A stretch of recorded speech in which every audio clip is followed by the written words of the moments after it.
vrees.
Die heeft een... dus die gaat heen en weer.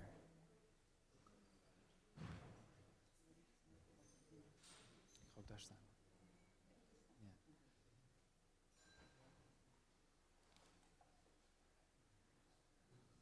Volgens mij willen mensen dat we beginnen.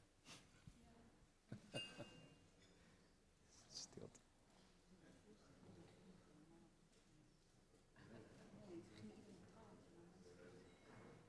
Ja.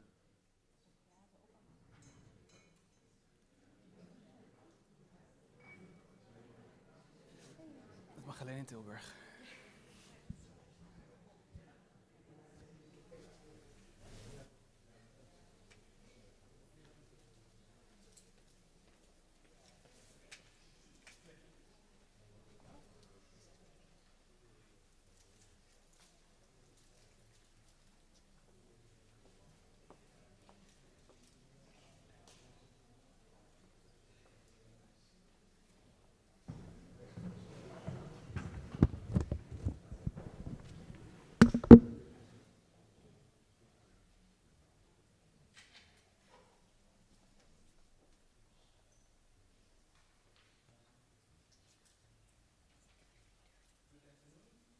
Yep.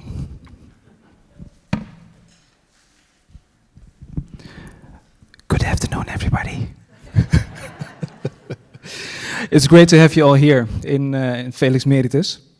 I'm really excited about today's program. It's the first program after our great and grand opening last Friday. That makes me really anxious also. Good to have you here. For the people who don't know, Felix Meritus is Latin for happiness through merits or hard work, opposed to happiness through inheriting a lot of money. It was built in 1788, and it was always meant as a place where people came together from all lives, how do you say it? From all, thank you, walks of life, artists, scientists, entrepreneurs, always coming together here to discuss and trying to comprehend life and looking for ways to develop individually, also as a society in whole. My name is Clyde Menso. I'm the director of Felix Meritus. And even though we've been working, or have been closed actually, for 3 years and 9 months, including COVID, renovating this beautiful monumental building, this still is a place where we come together from the arts, from the science, with entrepreneurs. And this is still a place where open minds, curious minds, can optimistically question experience and participate in the challenges we face in the 21st century. I'm also really optimistic that none other than our deputy mayor and alderwoman, Turia Meliani, who is responsible for the digital city and the arts and culture, will give an introduction on our great guest for this afternoon, and also do the kickoff of the Artificial Intelligence month here in Felix Meritus. More so because she's always been such a terrific advocate for creating more diversity and more inclusion, not only in the arts, but also in positioning Amsterdam as a truly digital 21st century city. So now, without further ado, please a warm round of applause for our elder woman and deputy mayor, Touria Meliani.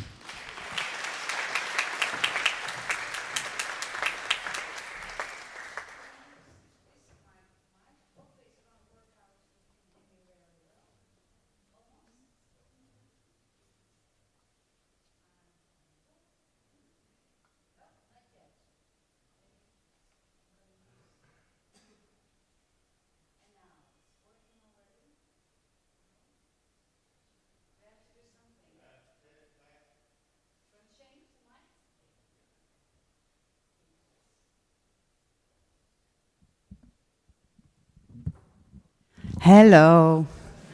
Hello, Karen. Well, I'm going to start this speech in Dutch, and then I'm going to switch over. Is that okay for you? So hopefully you're going to learn some Dutch words.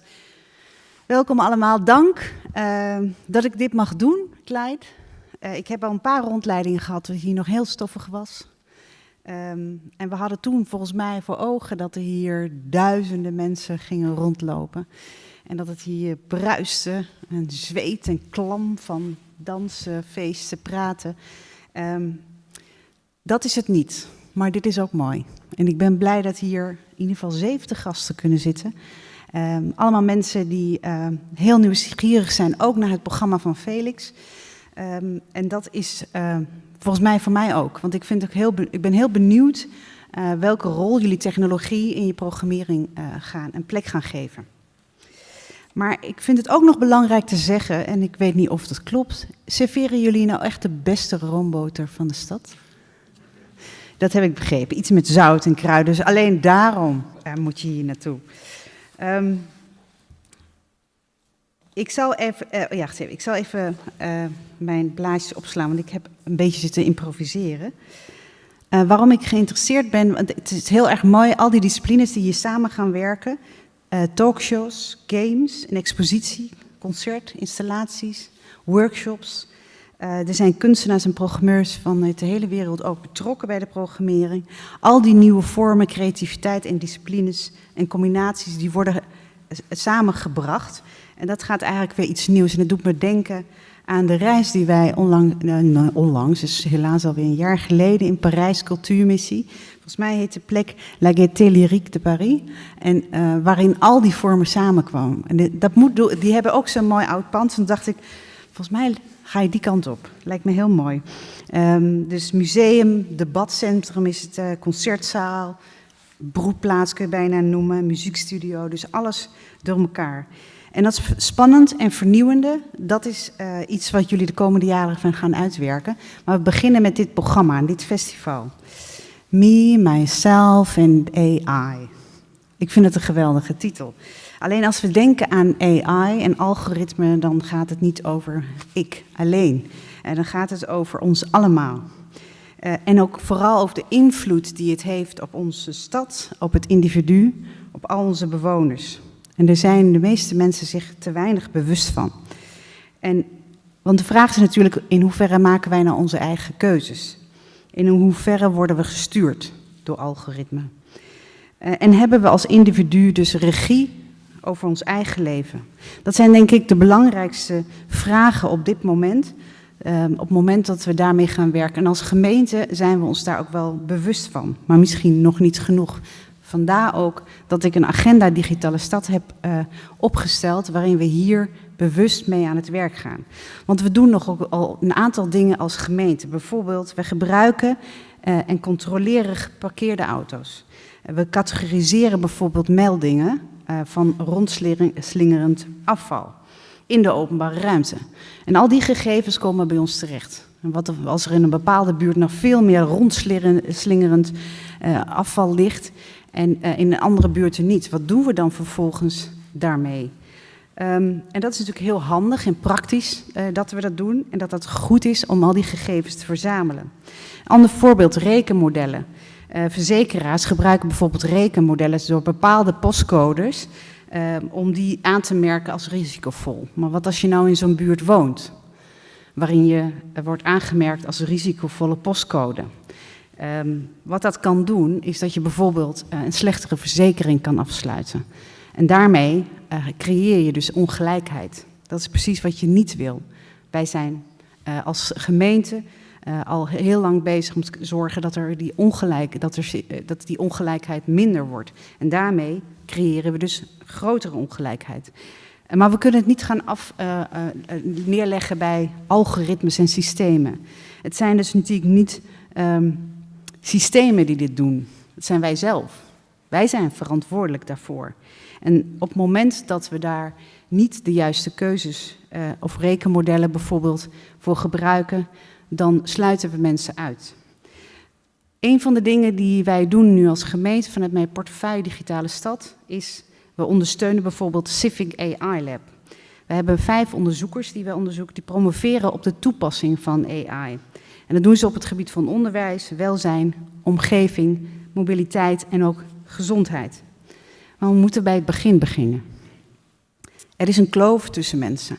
Dus de mensen die AI en algoritmes begrijpen, maar een grote groep die het niet begrijpt. En als we denken dus aan AI, dan zijn dat dus geen robots, geen machines, geen losgeslagen computers die de wereld overnemen. Hoe gaan we dit nou vertellen? Hoe gaan we dit verhaal nou goed vertellen? Verbeelding is alles. Verbeelding is essentieel. En daar hebben we mensen voor die dit heel goed kunnen uitleggen. Verhalenvertellers. We hebben een fantastisch iemand in ons midden die dat kan. Karen, you have to look a little bit happy because I'm going to talk about you.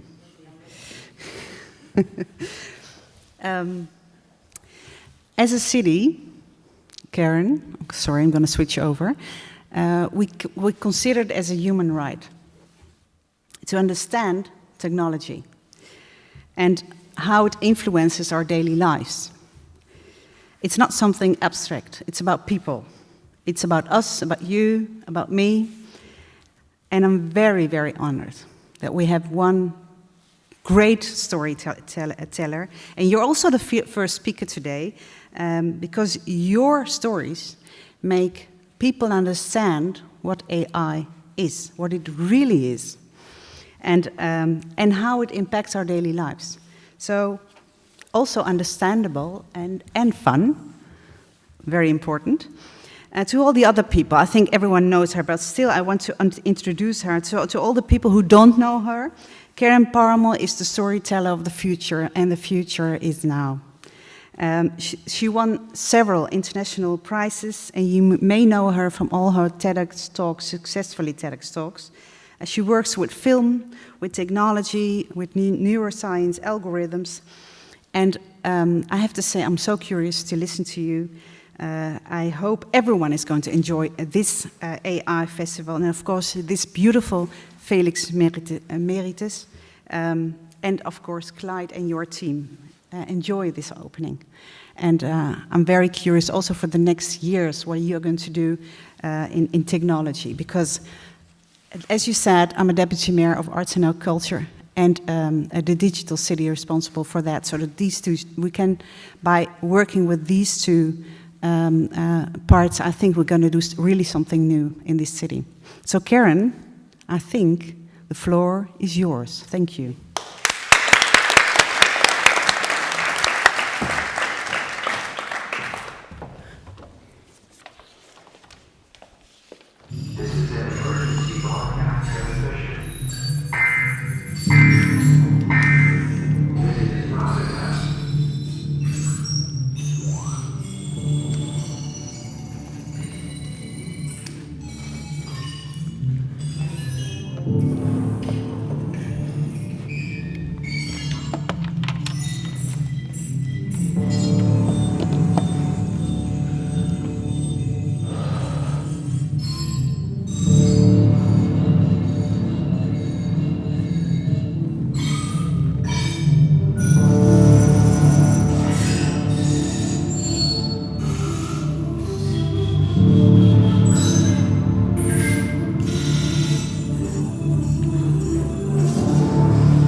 I don't know how I'm going to break this to you, so I'm just going to give it to you straight. I'm going to tell you a story, and I know it's going to sound far-fetched, but I am urging you to be open-minded. You see, your very future depends upon it. I have been sent back, handpicked in fact, to deliver a very important message for you by some of the very people in this room's future selves.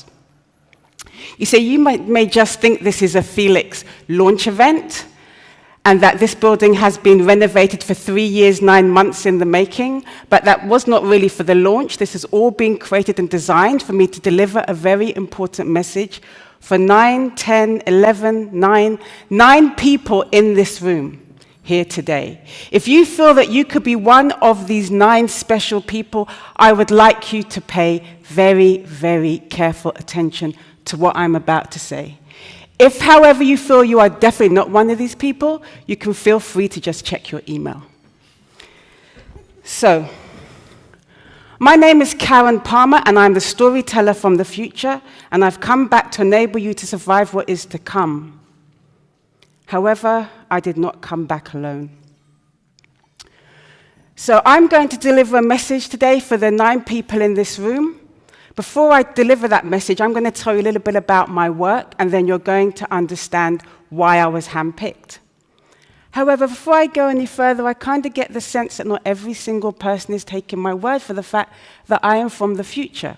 So I'm going to do something very dangerous and is obviously against Protocol 7672 BZ12AZX.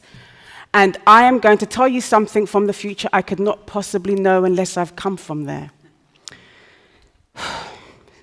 So, in the time now, there's a great cry for defunding the police. That cry will be heard, and then there's going to be, combined with what's happening in society now, a huge breakdown. There's going to be a global reset in the year 2021 or 2022. And what's going to happen is that what you now consider smart tech is going to be integrated, so it's basically going to transition into surveillance tech. So your phones that you use that are smart will be used as surveillance devices. Everything that was efficiency and speed will now be about surveillance. So at the moment, when it comes to something like driverless cars in the future, your main concern is really safety in this era. However, the only consideration in the future is security. You see, if you call for a driverless car in the future, like an Uber, when you step into that vehicle and the AI scans you, if it determines that you have any outstanding violations against you, like a penalty for not paying your tax or for jaywalking, that vehicle will now come out of your control, and it will be turned into what is known as a temporary police transportation vehicle. And you will not be taken to your designated destination. You will be taken directly to your local police station for processing. However, that's not actually the worst part of that story. The worst part of the story is that sometimes the AI gets it wrong, and people are transferred and are lost in the system and never come out again. So, now I hopefully have your attention, and there's no doubts in this room that I am from the future, because I know people in the Netherlands are quite a hard bunch to prove to, so hopefully there's no doubts. I'm going to tell you a little bit about my work and why the 9 people in this room have selected me to come back and deliver this message. However, I'm not going to start with AI. I'm going to start with something else. I'm going to start with something a little bit more subtle. I'm going to start with perception. You see, at the moment, we're living in the information age. However, mankind, womankind will realize very soon that the information age has done us a great disservice. Never have we been more divided, separated and isolated due to this mass of information. Communities and clusters of people are going to realize in 2021, 22, and 23, but actually what we are lacking is perception. And we're going to move into a golden age of greater understanding and perception. Many people, organizations, governments, companies are aware of the influence around us. The people in this room, have they heard of Edward Bernays? Anybody? Oh, cool. So Edward Bernays was somebody who worked with Roosevelt in the war, and he was in charge of propaganda. And then after the war, they kind of realized that, hey, what can be used for propaganda, what we use in peacetime to sway the masses, we can actually use so what we use within wartime to sway the masses, we can actually be used in peacetime as well.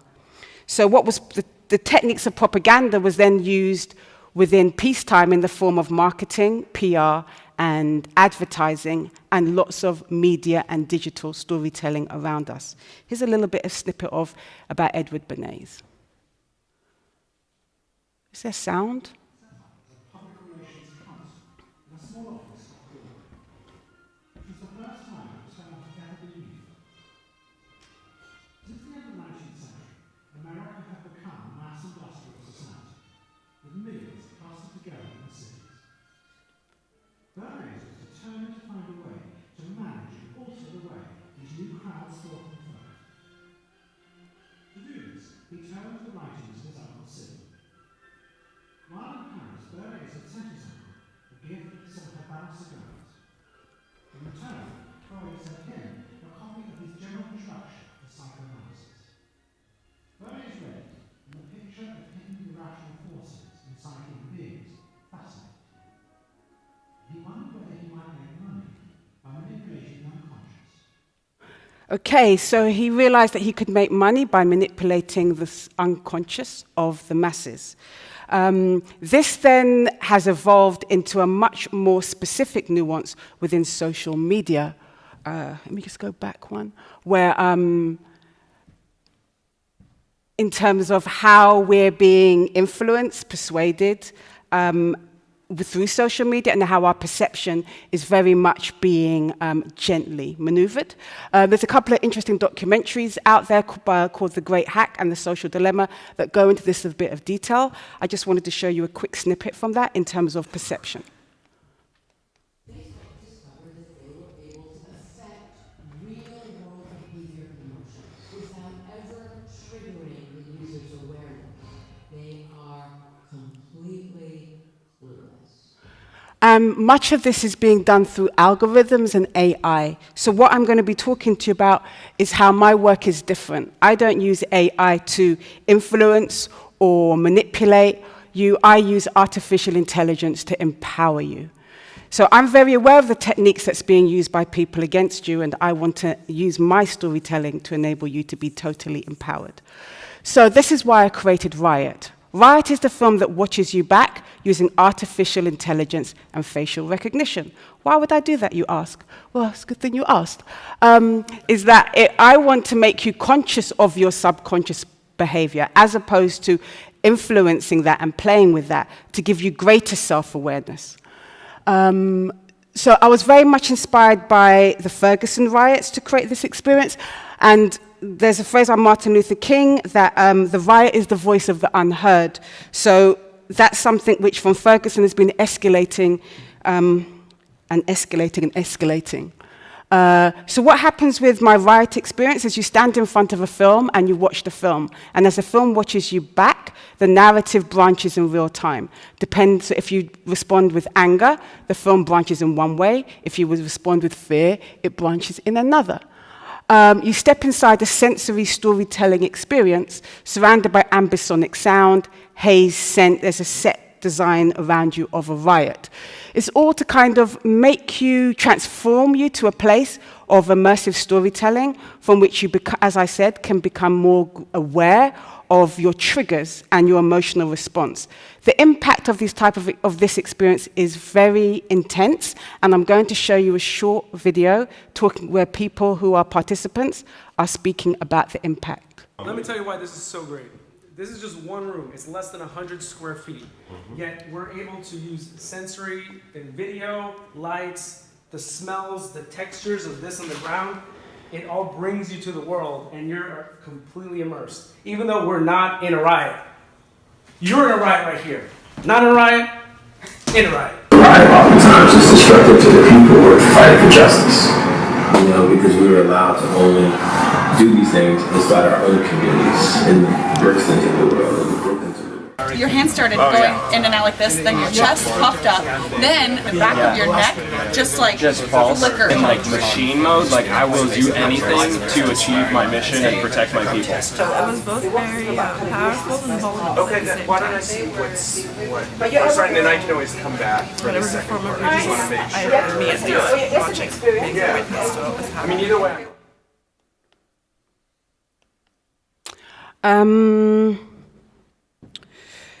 So I showed the experience in New York in Armory Arts Week, and there was a lady who did the experience, and if you're calm, you progress through the narrative, and if you're angry or fear, your narrative comes to an end, as I feel that's quite a good metaphor for life. And she only got to the first level, then she got fear. And I said to her, okay, was that accurate? Because it's AI, it's not always accurate. And the facial recognition is reading her emotions on her face. And she said, yes, I felt fear. And I said, would you like to have another go? Because it's going to make you conscious of your subconscious behavior. And then you'll be able to kind of be more aware of how you respond to situations. And you can, in the essence, hack your own brain. She said, I want to hack my brain, but I don't want another go. I was like, wow, so weird. Why do you want to hack your brain? And she said, well, I'll tell you, as I'm never going to see you again, I'm in AA, and I'm looking at what's triggering my addiction. I was like, wow, that's so deep, right? So I said, look, why don't you just have another go now that you're aware of, like, your fear? And I said to her, tell me how it makes you feel. And she said, well, I feel that I'm like a creature, like I feel that I'm making myself smaller. I was like, wow, that's like a creature in like a wildlife documentary that they feel that they're under attack and they make themselves smaller. I said, please have another go before you leave. So she had another go, and this time she progressed past fear and got to the second level, but then she still got fear, but at a different point. I said to her, okay, was that accurate? She said, yes, she could feel herself pushing through the fear, but she actually wasn't able to maintain it. I was like, wow. I said, now that you're conscious of that, is that something you feel you can access in your daily life? And she said, yes. Now that she's aware of how she's responding to certain triggers, she feels that she can begin breaking that cycle. So I gave her a hug, and she left. So that's kind of the process and the methodology and the purpose behind my work, is to empower people. Unlike what I see particularly through social media and other medias around us, is that I see that we're being projected upon by messages, identities, thoughts, behaviors, opinions. And many of them, I feel, are so subtle and suggestive that they're not even our own, but we absorb them. Where what I'm doing with my work is that I'm trying to enable the participant not to be a receiver of a message, but being a projector. So they see the world projected onto the film through the branching narrative, and then they can consciously make a decision to change that. I'm very fortunate to work internationally. Well, kind of at the moment. And I work with many institutions such as Brunel in London. Also, a big influence of my work is parkour. Now, who in here knows parkour? Okay, and people in the Netherlands are quite cool. So for those who don't know, that parkour is an urban inner city sport, which is about moving from point A to point B. But people might just see the sport aspect of it, but they don't see the psychological, mental, and spiritual components. And a lot of that is about agency and being empowered. And I'm a free runner myself, so I infuse that kind of methodology into my work. Here's a snippet.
So what I do is I combine the kind of mental psychology of being able to move through fear, which is central to parkour, combined with artificial intelligence, facial recognition, and machine learning.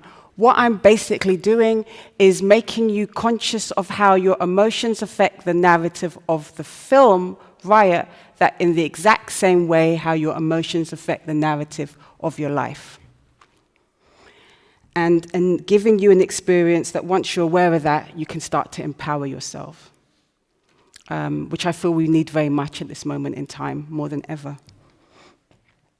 So I'm going to move on. So I started with artificial intelligence in 2016, and then I went down a very, very deep rabbit hole of bias.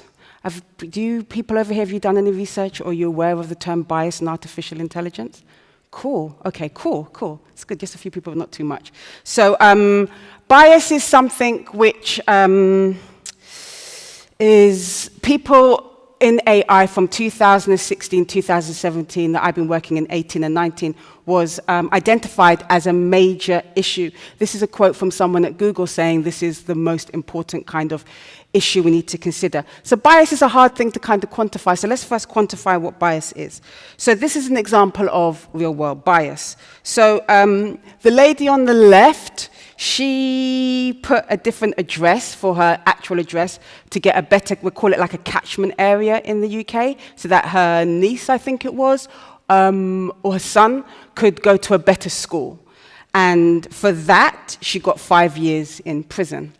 And the lady on the right, she did a federal offense where she fraudulently, and it was a federal crime that was punishable for up to, I think, 25 years, where she deliberately, fraudulently created false documentation and evidence for her daughter to get into school. And she got 30 days. So that's an evidence and a great example of bias in the real world. So how could that possibly translate into technology, you might ask? Well, I'm going to show you. All right, so watch this.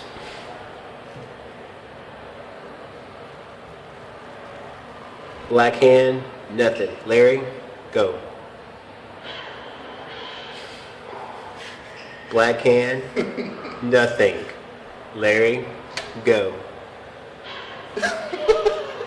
Racist mother sinks. Yes, so that's an example of how bias can kind of leak into design. So to break down to exactly what happened there is that the person who designed that tap was probably a white gentleman. And what happened is that when they created the tap and the design and the user experience and tested it, they just tested it on a white palm. They didn't test it on a black or a palm of somebody of color. Hence, their bias has been designed into the technology which they create. So people call it artificial intelligence. I actually call a lot of this artificial stupidity because it's basically becoming inherent of the characteristics of the often not very diverse set of individuals who are creating these forms of systems. There's some work that Ruha Benjamin, a professor at Stanford, has been doing a lot of research into this and how important this bias is and how invisible it is, but yet how it's going to be integral to not just my life as a black woman, but working class people, women, people of color. For example, actually, there was a situation a couple of years ago with Amazon. I believe it was Amazon. And they were recruiting, and they had an AI that was supporting the recruiter to make the decisions on the final application. And it took them 2 years to wonder why there was no women who were being shortlisted. And when they looked at it, the system, the AI had been trained to shortlist the ideal candidate based on the CV of a man. Now, traditionally, men tend to use more active words, like I led a team, where a woman tends to, traditionally speaking, say, we collaborated together. So all those kind of action adjectives and verbs was what they were using to train the AI on, so it just disregarded the women. And it took them 2 years to realize it. So this is an issue that is going to affect many of our lives. So you might find the tap thing like a little bit humorous, but what happens when something as mundane as bias in technology for a tap is integrated into other aspects? Well, I've been doing research when I was working with ThoughtWorks, a technology company in New York, of how bias has now integrated several years ago into the criminal justice system. So there's a system called Compass in America which supports judges in determining the length of criminal once they have determined that they are guilty. And this system has been proven to be biased against people of color and black people, meaning it gives them longer sentences. There's another system in the UK, very similar, which is biased against poor people, meaning the people who are designing these systems are not poor people. So they're it's biased by design. Also, there was a case very recently in the UK, I don't know if you have heard about this over here, where there was a big uproar because the A-level students, 40% of working class and minority students' grades were marked down by the AI. What happened is that because the students weren't being able to do exams, they had to get predictive grades, and the teachers recommended them, but then the AI had the final vote. It voted down by 40% the working class people, diverse people, and it upgraded all the people from the more elite schools because it was based upon algorithms of a postcode. Yeah, so this is stuff not in the future, this is stuff now.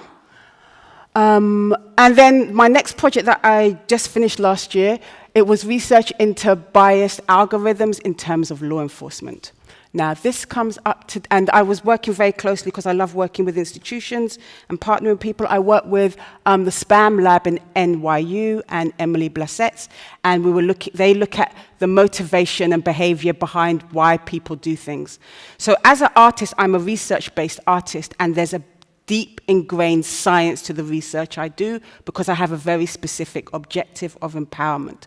So it's very important that I get partners like this to make my work credible. So this brings us to Perception I.O. I call it the future of law enforcement, long before the cries of defund the police. So what will happen in the future is that as you defund the police, it's going to defund certain aspects more than others.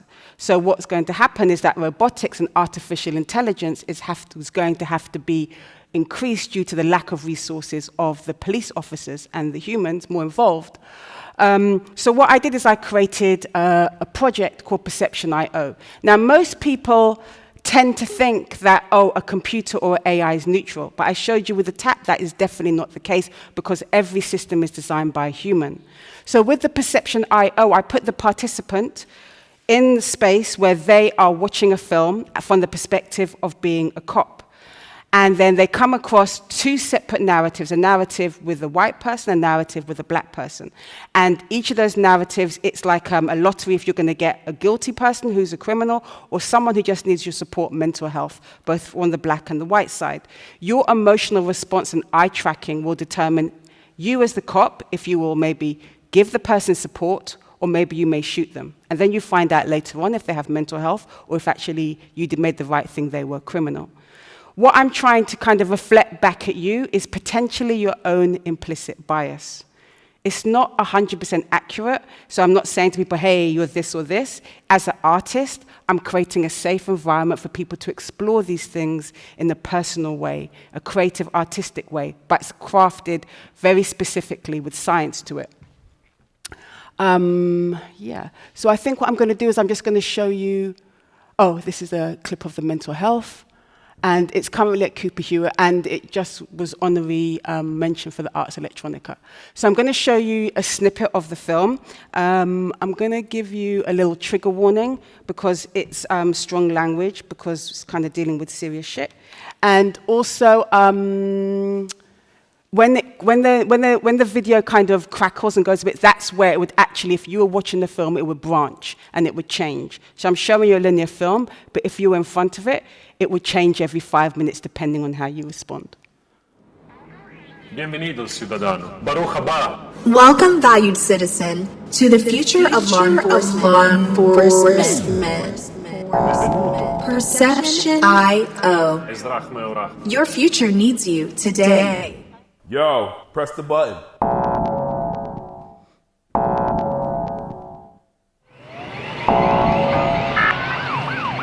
Requesting additional support. We have a 1031, shots fired, or repeat shots fired. Dispatch is requesting nearest officers at 39th and 3rd Ave. Suspect is armed and dangerous. Sir, there's been a robbery in the neighborhood and you fit the description. I need your hands up. What the fuck do you want, man? Sir, What the fuck do you calm want? down. Sir, do you have a piece of ID with you? Sir, I need to see your ID. What the fuck Sir, do you want, back man? up! Back up! What do you and want? calm What do you down. want? Sir, back up! Ma'am, stay out of it! Back up and calm down, sir. Okay? Sir, what are you doing here? You white motherfuckers always fucking with us. Back You white up and motherfuckers calm is down. always-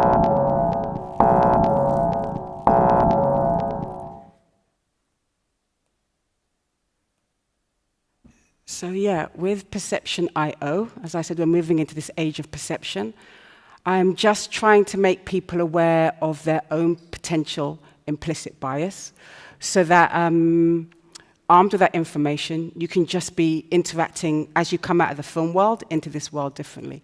As I'm saying, it's not a judgment, it's just an invitation to explore through art and storytelling in a safe space, because I feel in the world that we're in, it's a lot of pressure at the moment, and there's lots of serious things going down. So I'm using art to enable us to be empowered in a safe space. Okay. Also, with all the work I do with artificial intelligence, it's very important for me to build with my team of technologists the technology from scratch. With artificial intelligence, it has a brain that's called a neural net. And when people are building, as I said, it has its own implicit bias. So I can't just take a system off the shelf, like there's like an IBM Watson. I can't use that. As a research-based artist, it's very important to develop these skills, develop this understanding of what we're building by building the systems ourselves. And also, there's a flip side to that. There's a couple of small things you may have heard of called the internet and the email that was with the military and the governments for decades before it came to us, the people. And I don't feel that we can afford for that to happen at this time.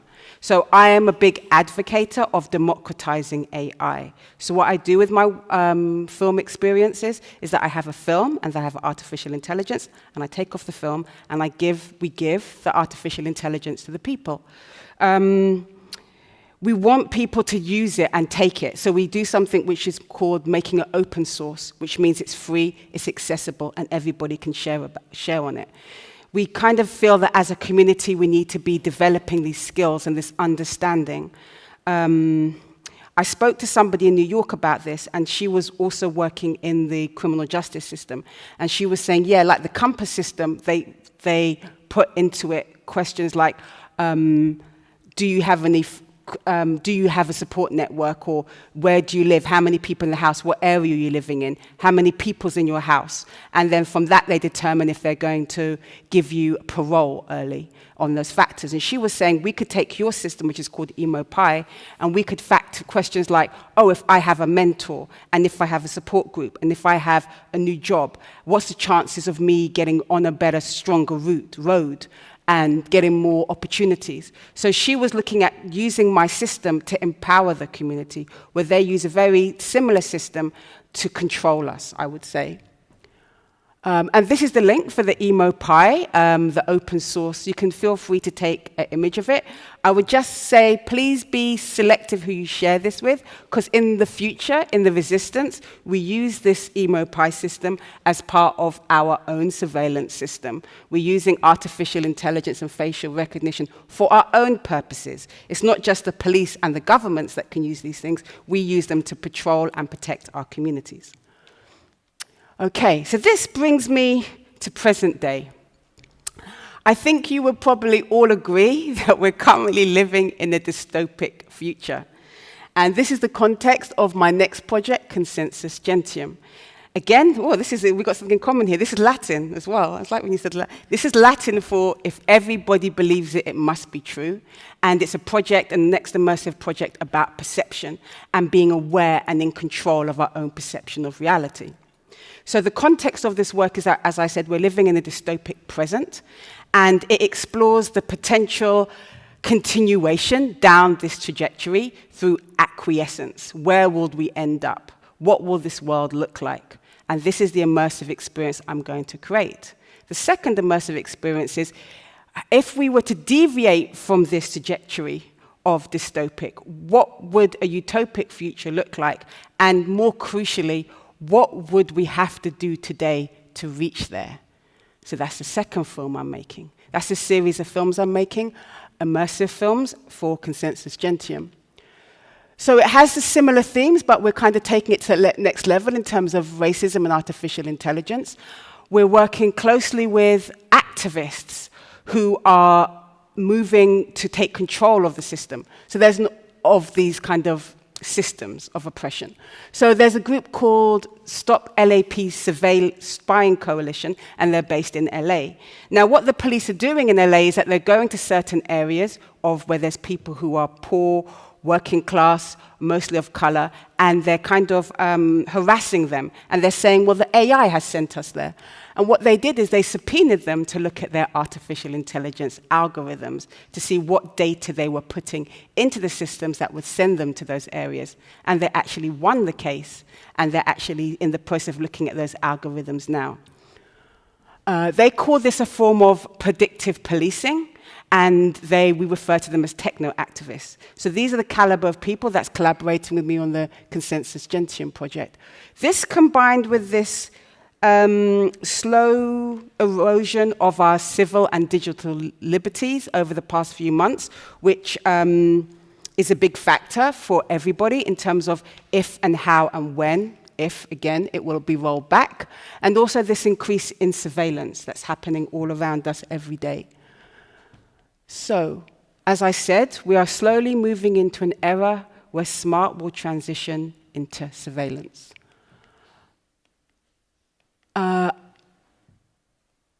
We're working with an organization in Detroit, the Science Gallery there, where we're doing lots of research with them, where there's Detroit is the most surveilled city in the world. In America. And what it is the police said to them under a project called Project Greenlight 3 years ago, that you need more safety in the community. For you to be more safe, we'd love to bring in some smart cameras to protect you. So it was 3 to 5 years ago. They brought in the smart cameras, and there's no difference in safety or security. They're just surveilled. However, they can't get the cameras out now. And that's a fight that they have in there. And that's we're working with them at the moment. Also, most recently, we did a project called Is Fear the Most Dangerous Pandemic? Looking at how fear is being weaponized, because understanding this psychology is very important. And that was an online Zoom that we did with experts at the intersection of science, parkour, technology, and different aspects. So that brings me to why I'm here in the Netherlands. So as well as being at Felix, we've also been doing a series of Hack the Future Labs, which is our way of bringing together thought leaders to hack the future in a series of thought and action tanks. And we've just finished one here in the Netherlands, actually, that I'd like to tell you about, and also the one in the UK. We have collaborators from all over the world. So we have Bo Lotto from the Lab of Misfits, who's an expert neuroscientist, and his expertise is perception. Then we have Ruha Benjamin, who's a professor at Stanford University and the author of a book, Race After Technology. Fike Jensen, who's a data researcher looking at how data affects social justice in terms of how the police and the governments are using it.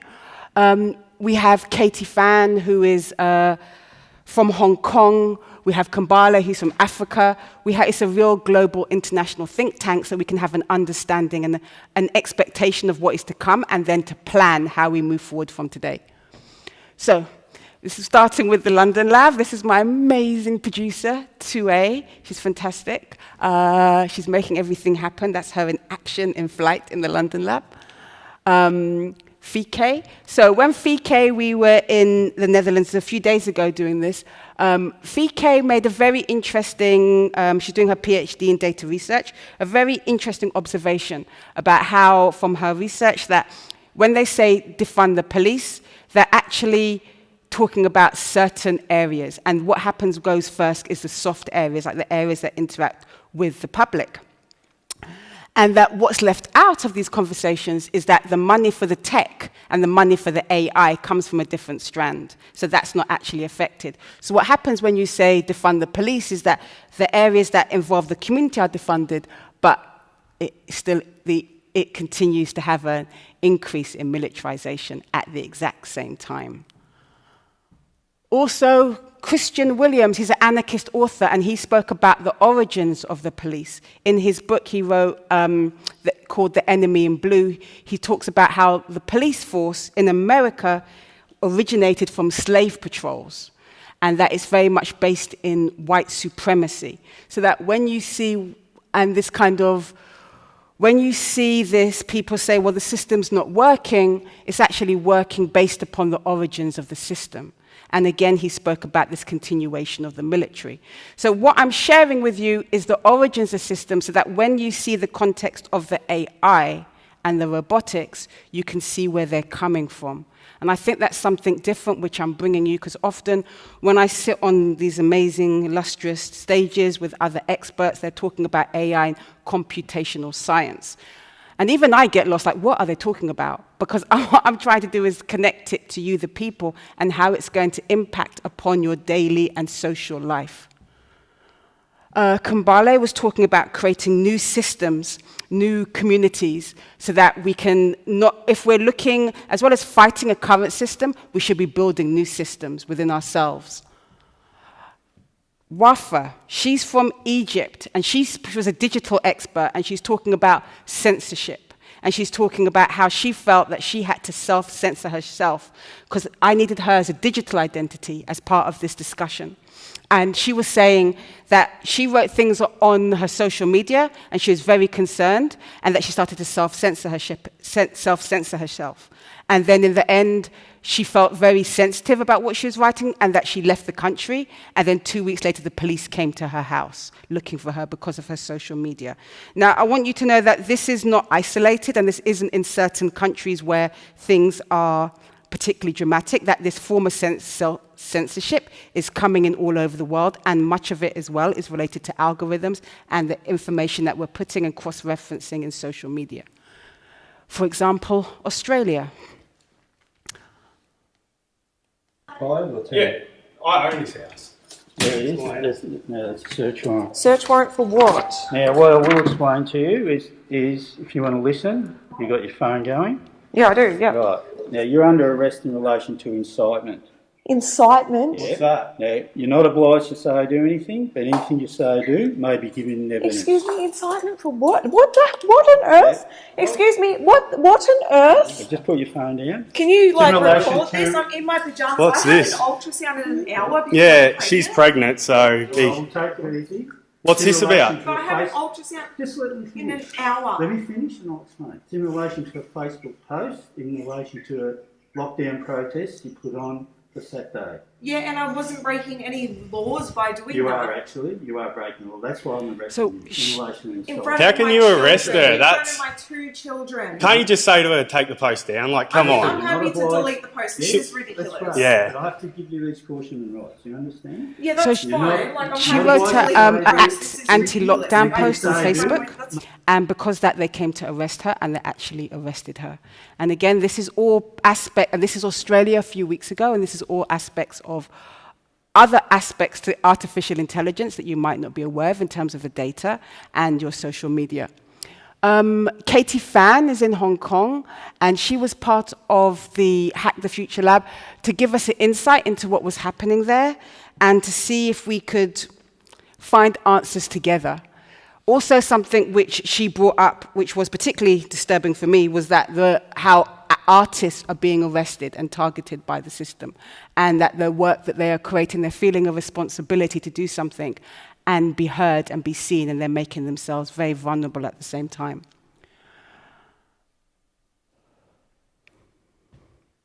Also, it was very amazing why I was in the Netherlands is because the Netherlands has a great, which you probably know, particularly the people in this room, you have a great history of research of heritage and culture and society. So we had Klaus from the New Institute there, and we had Chris from Varg Society, and I myself have worked with Moo and the Netherlands Film Festival, and you may have noticed I'm from England, and this is very unique to me. This is a very unique perspective to what's happening in the world, and a very deep understanding of the complexity of what's happening in the world, I feel resides in the Netherlands. I did a lot of work in New York because they had a lot of understanding of artificial intelligence and technology. The race question is probably one of the most pivotal questions over there, so it was at the front of every conversation. Here, it's a different dynamic, but in terms of the understanding of culture, heritage, society, where in the Netherlands, why I'm here is because this is very exciting and such a great expertise that I literally, as well as being here today, which is a great honor, I'm compelled to come here because this is where such great minds are. So in terms of understanding all these contexts of what was happening around the world, in Africa, Japan, New York, I wanted us to find solutions through an action and a think tank. So I brought in a neuroscientist, a spiritual person, and back to good old parkour. The parkour is amazing to me because it can solidify down some very, very deep thoughts in terms of identity, psychology, moving through fear, but in a way which is accessible for most people. So what we did is that we did a series of workshops with newbies, people who have never done parkour before, just to see if we could enable them to move through fear, just through a 1 hour demo, and bring in people from our communities and our social network and see how they would respond to doing parkour. And we had Forrest there, who was the coach, who was able to kind of speak about it from more of a physical aspect and talk about this kind of psychology and moving through fear. Then we went back to our lab in the UK, and we did a debrief, and we spoke to the activists, and we spoke to the other people in the Hack the Future to give them an understanding, to see if this psychology of parkour, this mentality, this discipline, was something which could be translatable to the struggles that we're going through in the world at the moment. So there was a young lady called Maya who's from Hong Kong, whose family's Hong Kong, and she's very, very dexterous. She's also an acrobat, and she came to the workshop, and she was very focused, very fun, very lovely person, and she worked with Forrest. When we went back to the space, and we were talking to the activists, and we were talking about moving through fear, it became very emotional for her because of what was happening, but in Hong Kong, but at the same time, she felt a glimmer of hope that what she'd learned in the hour, in terms of skills of overcoming a challenge and moving through fear, was something that she could actually adapt and take into the rest of her life, which is similar to the person in the Armory Arts Week who'd been through AA, that these skills that we learn through my art experience is something we can use in our real life. So this is why I did this Hack the Future Lab, to have this understanding of a user experience, and then I will connect that with artificial intelligence, facial recognition, and an immersive experience, so that people can digitally be empowered.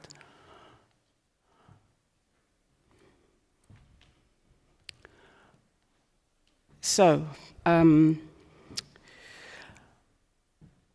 the reason that I'm here is to not just tell you about my work, but to also use storytelling and artificial intelligence in a way to much more empower participants, individuals, and the wider community. Because the stories of my childhood have shaped the world in which I live in now, and that's why it's called programming. And the stories that we tell ourselves and each other is going to shape and influence the world that we live in tomorrow. So the message that I came back here to tell the 9 people in the room was that you came back in this time to make a difference. And I'm urging you, I'm pleading you to please remember what it is you came back to do.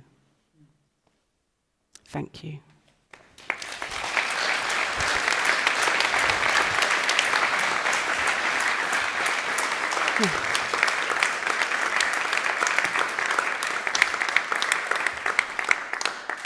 Thank you.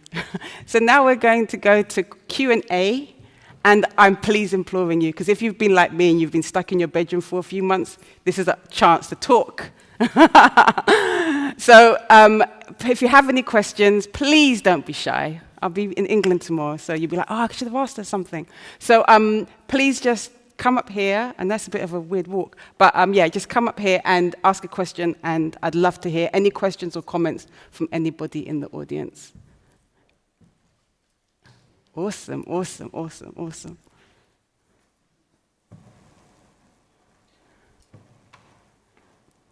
Hi. Really weird. Hi, do you want to tell us your name as well? And yeah, so my name's Sammy. Hi, Sammy. Thank you for the talk. It was really interesting, and I think a lot of the work that you guys are doing is really cool. Thank you. But it triggered a thought, especially given a lot of the discussions that you're having around about inclusion, diversity, and all this. A lot of it is kind of corporate bullshit, but people are trying to take steps forward. And I was just thinking, like, this is such an interesting way to make people realize their unconscious biases. And are you guys considering maybe, I know you have it like as an open source, but are you considering maybe bringing it into the workplace as a way to make people realize how biased they are? Yeah, good question. So, yeah, people have said to me, are you going to use what you've created and bring it to organizations like the police? Because they could really benefit from that. And I've had conversations where people have said, who work with the police, when they train the police and when they're kind of doing these things, these shoot 'em up things, when they respond, they're responding from a particular part of their brain. That's very conscious. But when they actually go into the field in real life, they're not responding from that part of the brain. They're responding from their subconscious. So they respond completely differently. So it's things that I have explored, but ultimately, I've said I've got to keep it moving because as an artist, we got this kind of Hack the Future Lab thing. So I was exploring that as an option, but it kind of was going to take me down some other rabbit hole. And I was like, I could go down there and kind of make this like a business of bias business, which is proving very successful for lots of people. But I said as an artist, my work there is done in a way, and that I'm just going to keep it moving down this path. I've just got to highlight things. But yeah, people have said it's really adaptable. Lots of police have come up to me, and it just, wasn't able to pursue it. It just didn't happen at that time. But thanks. Anybody else? Yes, somebody else not shy. Yes, he's got a good one. I can feel it. Hello, my name is Joris. Thank you so Hi. much for your talk. My pleasure. You mentioned something about the spiritual aspects of parkour. Yeah. And I'm very curious about that. Why are you asking it, first of all? I thought it was a very poetic image, and you being a storyteller, my expectation is that you can draw a fantastic parallel, something with synchronicity. The floor is yours. Okay, well, thank you. Thank you for the floor. So I have been doing parkour on and off for 15 years. And I personally have been into lots of things, lots of different spiritualities myself, and always looking for searching. But with parkour, I found it was a mirror to who you are. So it was kind of like the end of my search in a way, because say that you have to do a jump from here to here on the floor. Well, say a bit lower, maybe it's here to here, say. And then, let's say here to here, let's be creative. So here to here, and then you do the jump on the ground. You're like, cool, I can do the jump. I can do the jump physically. And then you go up a little higher, you're like, whoa. And then a bit higher. And then when you're like the height of the technician, it's like, whoa. But the distance is exactly the same. The only thing that has changed is your kind of perception, right? And that's to do with the drop, but the drop has nothing to do with the jump. So with parkour, you're never in competition with anybody. You're not really even in competition with yourself. So what happens is that you learn to negotiate and move through fear. So what happens is that if I was to do that jump, I do it on the ground, and I gradually go up till I get to that point. And then I'll be like, wow, I moved through my comfort zone.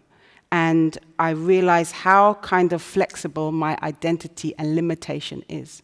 Because I had a challenge, I broke it down, and I understood how to know myself and move through fear.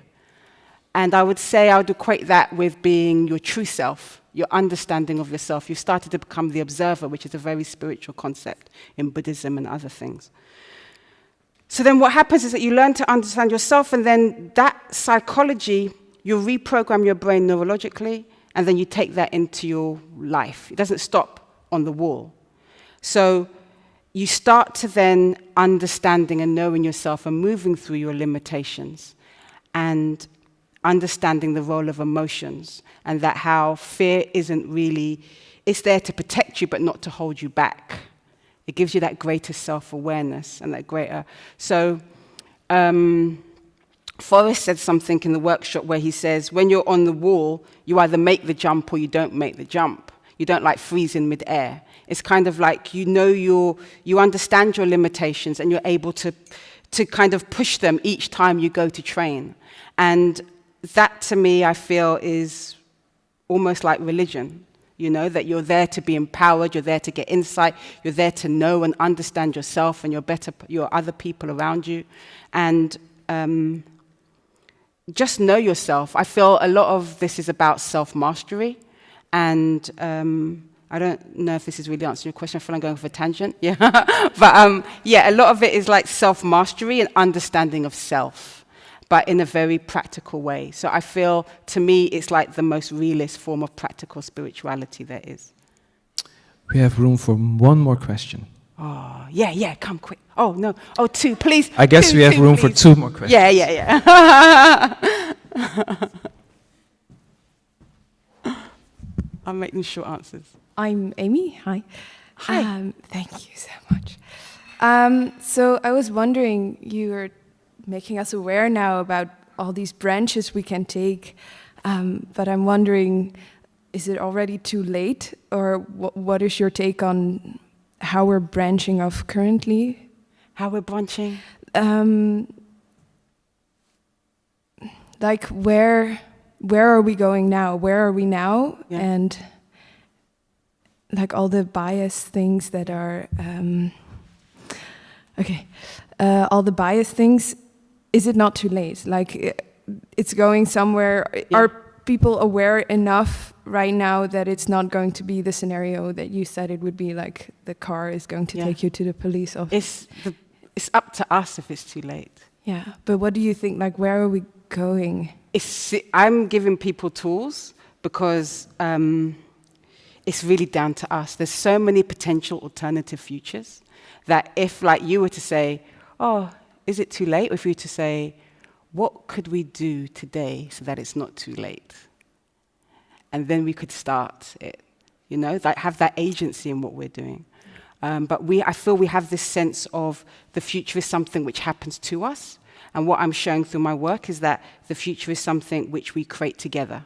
And that I want us to create these stories. And from these stories, like if you were to say, oh, what could we do so that it doesn't become too late? Where would we start? And whatever you'd start with, that could actually become something real in the future. Like that microphone, someone had an idea to make a mic, someone had an idea to do Felix. All these things started with ideas, and then they became physical. So it's up to us. But it could go either way. And it's not looking good now. No. Yeah, you got to run, though, because he's keen to cut you off, right? Oh, that's a good run. I like that. Hi, I wanted to say, my name is Norman. I wanted to say thank you so much. It's been really both chilling and empowering at the same time, I feel. Perfect. And so for me, I've now been living in the Netherlands for 2 years, and I'm originally from the U.S., originally from maybe an overshare. I'm originally from the same area where the KKK originated in Tennessee. So when you speak about kind of unconscious bias and those biases that are built into, or kind of baked into the American system, it gives me, of course, a lot of pause, but it also makes me think on a more global scale. And I just wanted to get a question from you about how does the AI work with regards to cross-cultural biases and in different locations and localities, and how those can affect outcomes. Interesting. Can you elaborate on, can you give an example of what you mean of cross-cultural biases? Yes, so for example, perceptions and interpretations. So great example, this is a very light and kind of nice, I think a funny example. Dutch people are very direct.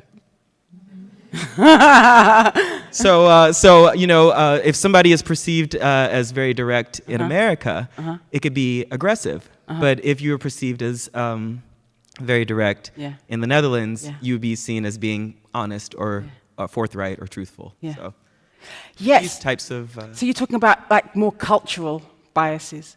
That's interesting. I haven't gone there yet because I've kind of been deep in the race and color and the gender and the working class, which has kind of got me stuck. But purely more because of the implications and the repercussions and the consequences are around and so serious. I feel what you're talking about, that kind of nuance, is interesting and relevant to look into. But I just haven't been able to go that way yet. Because I just feel this urgency and the kind of the sense of injustice that's happening now, and that's going to continue to happen. However, what you're talking about is having greater clarity and insight to people around you. So I feel that is also important. It's just less about life and death at the moment. So yeah, it's definitely something to consider. Thank you. Thank you. Thank you. Thanks. Okay. Well, I guess that brings us to the end of this afternoon. And I really, really would like to thank Karen Palmer for her beautiful talk about the future. You didn't only give us things to worry about, but you also gave us tools to get back and get a grasp of our own future. And that's exactly what we want to do at TEDx. So thank you very much for that. Thank you. Please, a round of applause. Thank you. Thanks.